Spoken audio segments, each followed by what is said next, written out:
Meu nome é Paula Walsh, tenho 28 anos e sou analista de dados em Grand Rapids, Michigan. Com muito esforço e determinação, construí uma carreira sólida, uma vida estável e um lar que é só meu. Mas a minha história não foi sempre assim. Durante a faculdade, meus pais me obrigaram a arcar com todas as minhas despesas, alegando que era para tratar meu irmão e eu com igualdade. Enquanto ele desperdiçava dinheiro em carros, roupas e qualquer capricho que aparecesse, eu sobrevivia com miojo e plantões noturnos. Eles chamavam aquilo de justiça. Eu chamava de traição. Anos depois, minha mãe me ligou com a voz embargada. Meus pais estavam afundados em dívidas, prestes a perder a casa, tudo por causa dos excessos irresponsáveis do meu irmão. Eles me pediram ajuda, como se meu sucesso fosse um bem que me obrigava a salvá-los. Foi então que descobri um segredo que eles escondiam há anos, algo que mudou tudo. Já passou por uma traição familiar que abalou suas certezas? Compartilhe sua experiência nos comentários. Vou ler cada uma. Fique até o final para saber como enfrentei meus pais e tomei uma decisão que os deixou sem palavras.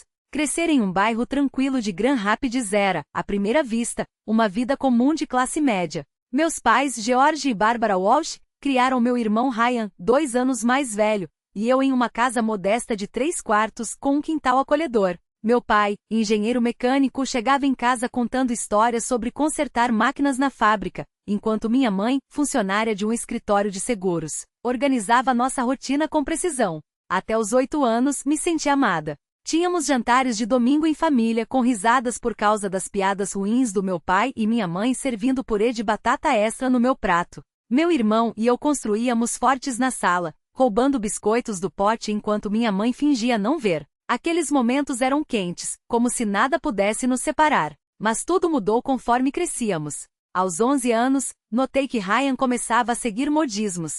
Aos 13, implorou por um tênis de $100, conquistando o que queria com um sorriso. Ele está amadurecendo, justificava minha mãe, tirando dinheiro da bolsa. No início não me importei. Eu me contentava com jogos de tabuleiro com meu pai ou livros emprestados da biblioteca. Mas quando pedi um caderno de desenho de R$ 15 aos 12 anos, minha mãe hesitou. O dinheiro está curto, disse com um tom que não deixava margem para discussão.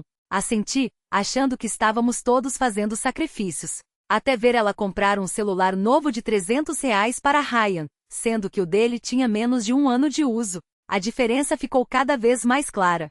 Ryan ganhou seu primeiro cartão de crédito aos 15 e em pouco tempo acumulou R$ 400 em dívidas com jogos e delivery. Ele está aprendendo, meu pai justificava, quitando a conta sem um pio. Quando pedi um livro de R$ 20 para me preparar para uma Olimpíada de Matemática, a resposta foi vaga, vamos ver. Mas o livro nunca chegou. Comecei a guardar cada centavo que ganhava de presente, comprando o que precisava com meu próprio dinheiro, estudando até tarde sob a luz fraca de uma lanterna. Enquanto isso, os gastos de Ryan só aumentavam. Aos 16, gastou R$ 800 em um videogame usado, prometendo pagar depois. Meus pais cobriram a dívida, tirando do que tinham guardado. Uma noite ouvi minha mãe sussurrar: "Não podemos deixá-lo passar aperto." Fiquei parada na escada com o peito apertado, me perguntando por que meus esforços não valiam nada.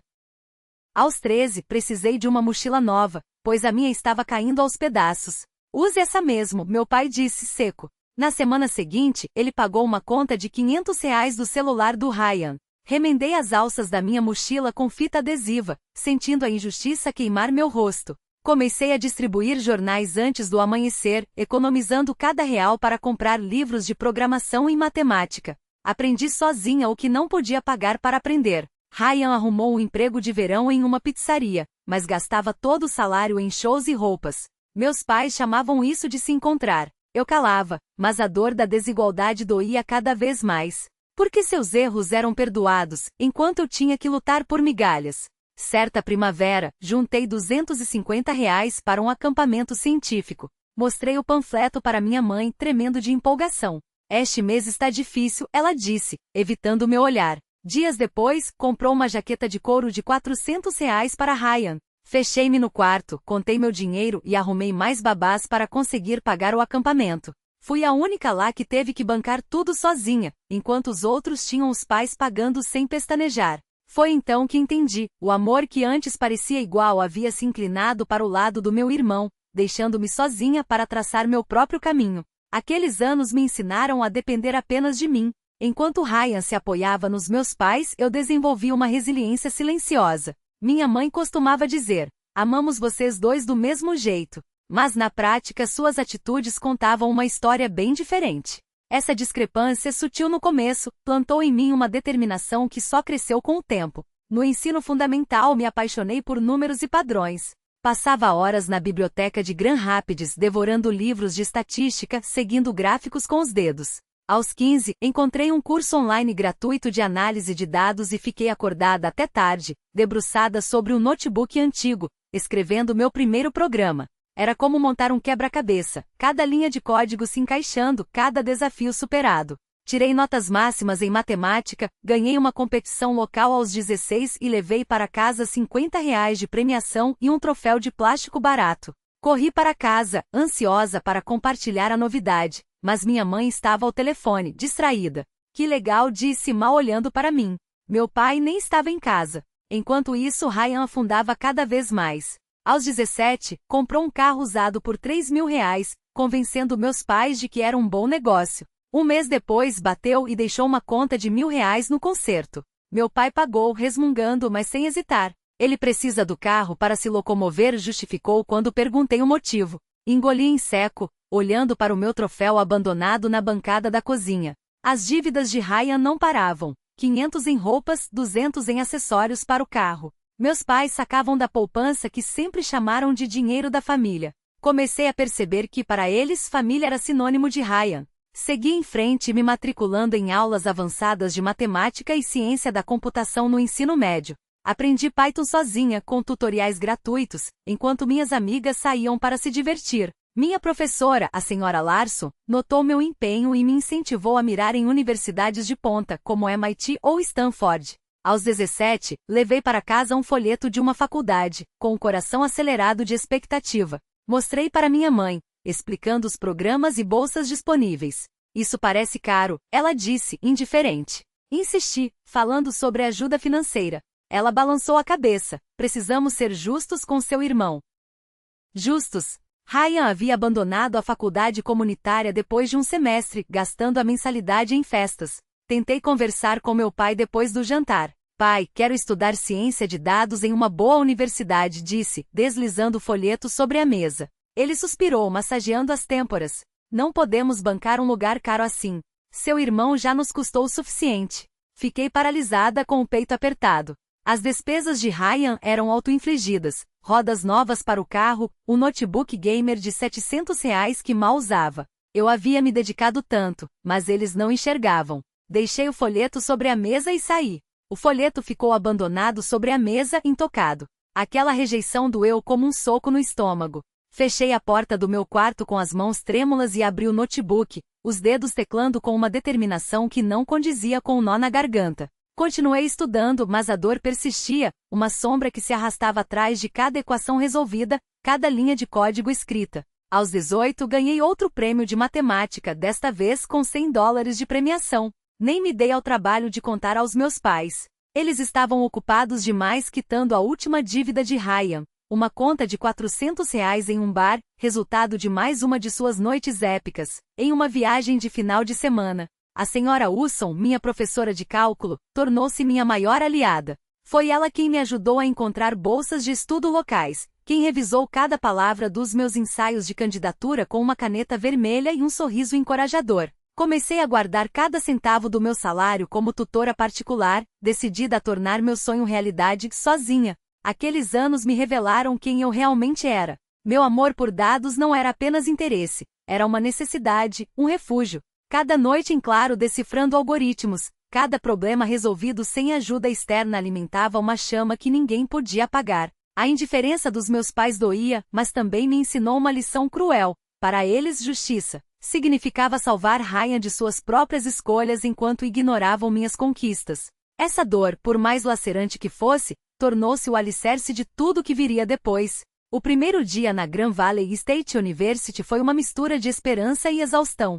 Optei pela universidade local em Grand Rapids para economizar, dependendo de uma bolsa modesta por mérito e de um empréstimo estudantil que pesava sobre meus ombros como uma lápide. Meu quarto no alojamento era apertado, com canos que rangiam e uma luz piscante no teto. Mas era meu espaço para conquistar um diploma em ciência de dados. As mensalidades devoravam minhas economias e logo me vi contando cada moeda. Arrumei um emprego de meio período na cafeteria do campus, onde passava horas aquecendo leite e esfregando balcões até os braços doerem. À noite jantava miojo aquecido em um copo de isopor no micro-ondas compartilhado. O sono era um luxo. Havia noites em que dormia apenas 4 horas, os olhos ardendo enquanto me debruçava sobre livros ou depurava códigos para trabalhos. A luz fraca do meu abajur projetava sombras alongadas na parede, como se até a escuridão conspirasse contra mim. Lori King, minha companheira de quarto, tornou-se meu porto seguro. Ela via meus tênis gastos e a geladeira vazia, mas nunca fez questão de destacar minha carência. Em vez disso, dividia seus lanches comigo, metade de uma barra de granola, um punhado de salgadinhos, sem que soasse como esmola. Você está arrasando, ela dizia, a voz quente nos momentos em que eu pensava em desistir. Ficávamos acordadas até tarde, ela esboçando desenhos para a aula de arte, eu lutando contra algoritmos complexos. Nossas risadas e conversas preenchiam o silêncio do alojamento, transformando aquele espaço frio em algo parecido com um lar. O apoio de Lori era uma corda que me puxava para cima nos dias mais difíceis, um lembrete de que mesmo sozinha, eu não estava completamente abandonada. Alguns meses depois, liguei para casa sedenta por um mínimo de conexão. Minha mãe atendeu, distraída. Seu irmão está em Detroit agora, ela disse. Estamos ajudando com o aluguel do apartamento dele. Detroit ficava a 3 horas de Grand Rapids, mas poderia muito bem ser outro continente. Ryan, agora com 20 anos, havia abandonado a faculdade comunitária e perseguia o sonho vago de se tornar músico, passando as noites em bares e gastando dinheiro que não tinha. Meus pais, é claro, bancavam seu aluguel, mergulhando ainda mais fundo nas economias para mantê-lo à tona. Apertei o telefone com força, a garganta fechada. E eu? Perguntei, a voz tremula. Você não tem sua bolsa, minha mãe respondeu, como se fosse óbvio. Você se vira. Desliguei. A sensação de ser invisível cortava mais fundo do que nunca. Joguei todas as minhas forças no trabalho. Peguei turnos extras na cafeteria e Tom, meu gerente, um homem rústico com um coração mole para quem se esforçava, me deixou cobrir os fins de semana. Minhas mãos cheiravam a grãos de café torrado, e eu corria das aulas para o balcão, a mochila pesada de livros, rabiscando anotações em guardanapos durante os intervalos. As refeições eram muffins do dia anterior, resgatados antes de irem para o lixo. Estudava até depois da meia-noite, o ventilador do notebook chiando lutando contra o sono. Lori deixava uma caneca de café instantâneo na minha mesa, um pequeno gesto que me mantinha em pé. Você é mais forte do que tudo isso, ela disse uma noite, colocando uma bebida quente em minhas mãos. Assenti, cansada demais para falar. No segundo ano, uma prima mencionou que meus pais haviam comprado equipamentos novos para Ryan investir na carreira musical dele. Fiquei paralisada. Eu havia pedido uma calculadora gráfica para a disciplina de estatística, uma ferramenta essencial para não ficar para trás. Se vira, meu pai havia dito, o tom final como um veredicto. Acabei emprestando uma da biblioteca, carregando-a pelo campus como um fardo simbólico, a frustração fervejando dentro de mim. Continuei me destacando, conquistando uma vaga em um programa avançado de análise de dados, mas as vitórias tinham um gosto de cinza sem o reconhecimento deles. O contraste era brutal. Os fracassos de Ryan eram amortecidos, minhas batalhas, ignoradas. Uma tarde, Lori me flagrou olhando fixamente para os extratos do meu empréstimo, o rosto contraído em preocupação. Você não precisa deles, ela disse, os olhos firmes nos meus. Você está construindo algo real. Naquela noite, ela preparou uma refeição rara no alojamento, macarrão instantâneo com queijo ralado, e falamos sobre nossos futuros, seus sonhos com arte, minhas metas com dados. Aqueles momentos com ela me lembravam que mesmo sem minha família, eu tinha alguém no meu canto. Assumei trabalhos de tutoria no verão, ensinando matemática para adolescentes e guardando cada real para abater minha dívida. Aqueles anos na faculdade me testaram até o limite, mas também me moldaram. O encorajamento de Lori me carregou através do cansaço, dos pacotes de miojo, dos turnos intermináveis. A escolha dos meus pais sustentar Raya enquanto desconsideravam minha luta, deixou uma cicatriz, mas também acendeu uma chama. Eu não estava apenas tirando um diploma. Estava provando que poderia me sustentar, e que, diferentemente deles, eu não precisaria de ninguém para me salvar. O cheiro de pão de milho quente pairou no ar, envolto em um convite que eu não sabia como recusar. Venha jantar conosco, disse Nancy, Com um sorriso que parecia genuíno demais para ser real, hesitei, desconfiada daquilo que não conhecia, mas também sedenta por algo que nunca tive. Segui seus passos até a casa dela, onde o barulho de risadas e pratos se chocando preencheu o vazio que eu carregava há anos. Seu marido, um homem de voz grave e piadas ruins, e as duas filhas adolescentes, que disputavam a última fatia de sobremesa como se fosse uma questão de honra, me receberam sem cerimônia. Pela primeira vez em muito tempo, senti algo se mexer dentro de mim, um calor que não vinha de conquistas ou provas, mas de um lugar à mesa que ninguém questionava. As noites na casa de Nancy se tornaram meu refúgio.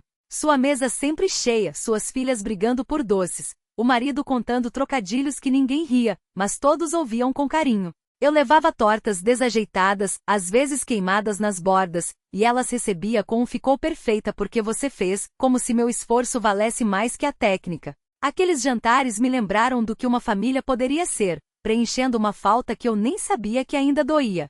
Comecei a falar mais, sobre meu trabalho, sobre o orgulho de ver meus relatórios sendo usados por clientes importantes, sobre as noites em claro ajustando modelos até ficarem impecáveis. Você construiu algo especial, Nancy me disse certa noite, com uma firmeza que não deixava espaço para dúvidas. Não solte isso. Suas palavras se aninharam em mim, amaciando a ferida aberta pela negligência dos meus pais. Enquanto isso, minha carreira decolava. Peter me empurrava para projetos maiores, otimizar bancos de dados de marketing, liderar análises que economizavam milhões para os clientes. Eu trabalhava até tarde, meu apartamento silencioso exceto pelo zumbido do notebook e o clique do mouse enquanto aperfeiçoava cada detalhe. De vez em quando esbarrava nas postagens de Ryan, um novo equipamento de música, outro projeto revolucionário que nunca saía do papel. Sabia que do outro lado, meus pais ainda bancavam seus caprichos. Doía, mas transformava aquela dor em combustível. Minha ascensão não era sorte. Era o resultado de noites sem dormir, de mãos calejadas de tanto digitar, de uma teimosia que recusava se curvar. Eu não precisava deles para validar meu valor. Meus feitos falavam por mim. Aqueles anos pós-faculdade me esculpiram. A orientação de Peter e o afeto de Nancy foram os alicerces que me impediram de desmoronar, mesmo com a sombra da minha família pairando como uma mancha que não saía. Eu havia erguido uma vida da qual não me envergonhava, firme, independente e inegociável. Até que em uma noite fria em Grand Rapids, meu celular vibrou com um nome que eu havia aprendido a ignorar. Mãe. O prato de jantar esfriava no balcão enquanto eu encarava a tela, o brilho das luzes da cidade filtrando pela janela como um presságio. Não falávamos havia meses. Meu estômago se revirou quando atendi. A voz dela estava diferente, trêmula, longe do tom cortante que eu conhecia. Estamos em apuros, sou, as palavras se atropelando. Cartões de crédito não pagos, o estúdio de gravação de Ryan que nunca deu certo, a hipoteca atrasada. O banco vai tomar a casa. Meu coração afundou enquanto ela implorava por ajuda, como se eu fosse a tábua de salvação deles. E então veio o golpe final. Usamos o dinheiro que sua avó deixou para você. A herança que minha avó havia guardado para mim, para que eu construísse algo, para que não dependesse de ninguém. Haviam desviado para mais um dos sonhos vazios de Ryan, sem me consultar, sem sequer me avisar. A traição queimou como ácido. Eu havia me arrastado pela faculdade com empréstimos e turnos exaustivos, sobrevivendo de miojo, enquanto eles dilapidavam o único legado que era meu por direito. Como vocês puderam fazer isso? Perguntei, a voz quebrando. Foi pelo bem da família, respondeu minha mãe, como se essas palavras pudessem apagar anos de escolhas que me deixaram de lado. Desliguei o telefone, as mãos tremendo, a dor da decepção tão aguda que cortava a respiração. Andei de um lado para outro no apartamento, o chão rangendo sob meus passos como um eco da minha fúria. Aquela herança não era só dinheiro, era a fé da minha avó em mim, um voto de confiança que eles haviam pisoteado. A injustiça que eu sentia há anos agora ardia com uma intensidade nova, uma ferida aberta que não cicatrizaria sem respostas. Precisava de clareza. Precisava olhá-los nos olhos. Liguei para Judith Neal, minha colega de trabalho e a única pessoa que nunca me serviu meias-verdades. Encontramo-nos em um café aconchegante, o burburinho das conversas se misturando ao tilintar das xícaras. Entre goles de café escaldante despejei tudo, a ligação da minha mãe, o dinheiro roubado, a sequência interminável de fracassos de Ryan que eles insistiam em financiar. Judith se inclinou para a frente, os olhos afiados como lâminas. Eles foram longe demais, disse, sem rodeios. Você construiu tudo sozinha. Não deixe que agora eles se aproveitem. Ela me instigou a enfrentá-los, a exigir a verdade olho no olho. Você não é o capacho deles, cortou, e suas palavras acenderam uma brasa dentro de mim. 2 dias depois, um convite elegante chegou pelo correio. O casamento de uma prima naquele final de semana, em Grand Rapids. Meus pais e Ryan estariam lá. Era a minha chance. O cartão com letras douradas sobre papel grosso repousava sobre a mesa, um contraste irônico com a tempestade que fervilhava em meu peito. Passei a semana revisitando cada palavra da minha mãe, cada memória afiada como uma faca. Revirei meus e-mails antigos até encontrar a mensagem do advogado da minha avó, confirmando a herança, prova cabal de que eles a haviam escondido de mim. Meu pulso acelerou ao imaginar o confronto, não mais a filha que engolia o orgulho, mas a mulher que havia conquistado cada passo do seu lugar. Judith me mandava mensagens diárias, curtas e incisivas. Mostre a eles quem você é. Na noite em que arrumei uma mala pequena para o casamento, foi a crença dela em mim, juntamente com tudo que eu havia construído, os jantares de Nancy, a orientação de Peter, que me deu forças. Aquilo não era só sobre o dinheiro. Era sobre resgatar minha dignidade depois de anos sendo tratada como opcional. Na manhã do casamento fiquei parada no meio do meu apartamento, as chaves do carro apertadas na mão. O trajeto até o centro da cidade era curto, mas parecia uma travessia por território inimigo. Visualizei o sorriso forçado da minha mãe, o aceno distraído do meu pai, o encolher de ombros de Ryan, como se nada daquilo fosse com eles. Mas eu não era mais a garota que suplicava por migalhas de atenção. Era a profissional que fechava negócios milionários, a mulher que havia se recusado a afundar. Com as palavras de Judith ecoando na cabeça, vesti meu casaco e saí, pronta para encarar a verdade e cobrar o que me pertencia. O trajeto até o salão de festas foi um borrão de luzes e ruído, o peso do que viria pressionando meu peito. Dentro, o local brilhava sob os lustres, risadas e música transbordando pelas portas entreabertas. Avistei meus pais perto do bar, meu pai com a gravata frouxa, minha mãe girando o copo entre os dedos como se pudesse adivinhar o futuro. Ryan estava por perto, rodeado de parentes, com aquele sorriso descompromissado que sempre teve. Minha determinação se endureceu enquanto caminhei em sua direção.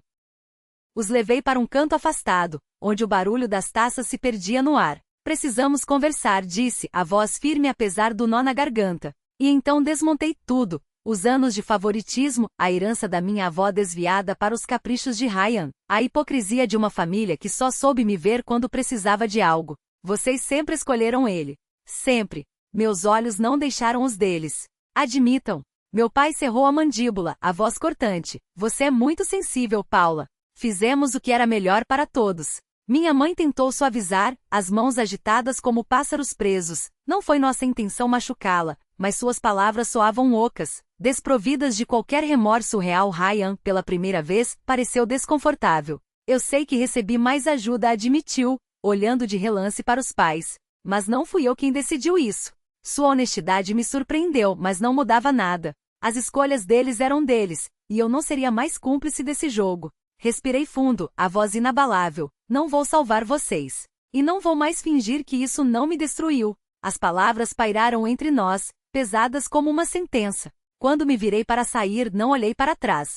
Seu silêncio atônito me acompanhou como um eco distante, mas não me detive. Minha mãe chamou meu nome, uma última tentativa de me ancorar àquilo que já não me pertencia. Segui em frente, cada passo desatando os nós que me prendiam há anos. Ao fechar a porta do meu apartamento naquela noite, depois de um casamento que nunca deveria ter sido meu, o vazio me envolveu não como uma ausência, mas como o espaço finalmente meu. Respirei fundo, sentada no sofá, e deixei que a quietude falasse mais alto que a dor. Era uma liberdade amarga. Perder o pouco que restava da minha família doía, sim, especialmente quando pensava na herança da minha avó, roubada por mãos que deveriam me proteger. Eu havia reconstruído minha vida sem aquele dinheiro, mas a traição ainda ardia como uma cicatriz. Mesmo assim, pela primeira vez em anos, senti o peso das expectativas dele se dissolver. Havia escolhido a mim mesma, e essa era a única vitória que importava. Meses depois, as notícias chegaram como um murmúrio distorcido. Meus pais haviam perdido a casa. Agora viviam em um apartamento alugado em Grand Rapids, o orgulho ferido a cada móvel vendido, cada luxo abandonado. Ryan, sem a rede de segurança que sempre o salvara, arrumara um emprego de meio período em uma loja de instrumentos, lutando para pagar as contas. Por um instante, a culpa mordeu, afinal, eram minha família. Mas logo se dissipou. Eles haviam feito suas escolhas. Eu, as minhas. Enquanto eles se afundavam nas consequências de suas próprias decisões, eu encontrei refúgio em quem realmente importava. Judith Neal, minha amiga incansável do trabalho, me arrastava para noites de jogos em seu apartamento, onde o riso dela era antídoto para os dias mais cinzentos. Lori King, minha mentora da faculdade, continuava enviando e-mails cheios de insights afiados, lembrete de que meu potencial não tinha limites. E as jantas de domingo na casa de Nancy Ward? Aquele era meu verdadeiro lar. O cheiro de comida caseira, as histórias compartilhadas à mesa, ali, eu entendia o que família de fato significava. Minha carreira decolou. Passei a liderar projetos maiores na empresa de tecnologia, cada conquista reforçando o que já sabia. Eu não precisava da validação deles para brilhar. Havia esculpido uma vida com minhas próprias mãos, cercada por pessoas que enxergavam meu valor sem condições, sem jogos de poder. Hoje, olho para trás e vejo que cortar laços não foi um ato de ódio, mas de sobrevivência. Doer é inevitável quando se fecha uma porta, mas permanecer nela seria a verdadeira destruição. Agradeço por cada pessoa que esteve ao meu lado nesse caminho, por Judith, que me ensinou a rir das minhas próprias quedas, por Lori, que me mostrou que o sucesso é construído com resiliência, por Nancy, que me provou que amor não se mede por sangue, mas por presença. Se você chegou até aqui, obrigada por ouvir esta parte da minha história. Não é fácil expor as fraturas, mas se estas palavras ressoarem com você, se já teve que traçar limites dolorosos ou escolher entre lealdade e dignidade, quero saber. Compartilhe sua jornada nos comentários. Afinal, as histórias que mais nos transformam são aquelas que ousamos contar. Qual é a sua?